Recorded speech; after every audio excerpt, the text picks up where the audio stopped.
Welcome back to Canadian Justice, where we are discussing the recent ruling on interim measures at the International Court of Justice in a case about genocide brought by South Africa against Israel. Now, Sarah, one of the requests that South Africa had made to the court was for an order for a ceasefire, and there was no order for a ceasefire as part of those interim measures that were decided by the court. So, what does that tell you? Um, I mean, it tells me that the court didn't think that that measure was important to preserve rights that South Africa or that the Palestinian people have. So it's interesting. I mean, I'm not exactly sure why they did it the way they did, but it almost reads like a political move from the ICJ here, where they didn't want to give South Africa everything they wanted because they know the case is weak, but they didn't want to throw it out because they didn't want to anger the constituencies that really wanted a victory here. So what you have in result is exactly what you said earlier before the break. It's a situation where both sides can claim victory, and it almost reads like that's why they did it, so they could toe that line and enable both sides to point to something and say that they won. Brian, what's your take on the decision not to order a ceasefire? I mean, is that something that the court could even enforce if they had ordered it?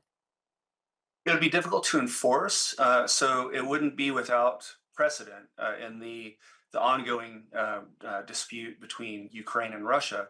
The court, during provisional measures, did direct Russia to cease all military operations. The big difference there, though, is that Russia has claimed that Ukraine was committing genocide, and that therefore Russia had to intervene in Ukraine. And the court basically said that there's no right for you to intervene, and so you must cease your military operation. So the court could have ordered the provisional measure of ceasefire, but I think realistically they didn't, because one, it wasn't merited. There's no merit for it in this case, and then two, like you said, it would be difficult to enforce.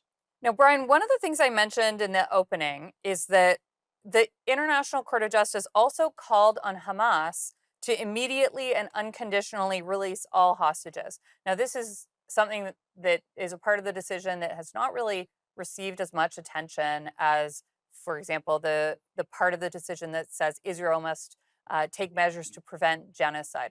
What does that tell you about that part of the decision? And what does the world's sort of reaction to that part of the decision tell you?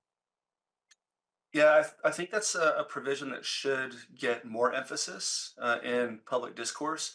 Because taking hostages is a direct violation of the law of armed conflict, of international law, and continuing to maintain hostages is a daily serious violation of the law. I think one of the reasons, the main reason probably, that it hasn't generated as much attention as it probably should, is that it's difficult to pressure Hamas, through political pressure, through dialogue, into carrying out an activity. And so a lot of pressure has been brought on Israel and then governments that support Israel to take measures, but it's difficult to bring pressure on a non-state armed group like Hamas. Anything you want to add to that, Sarah?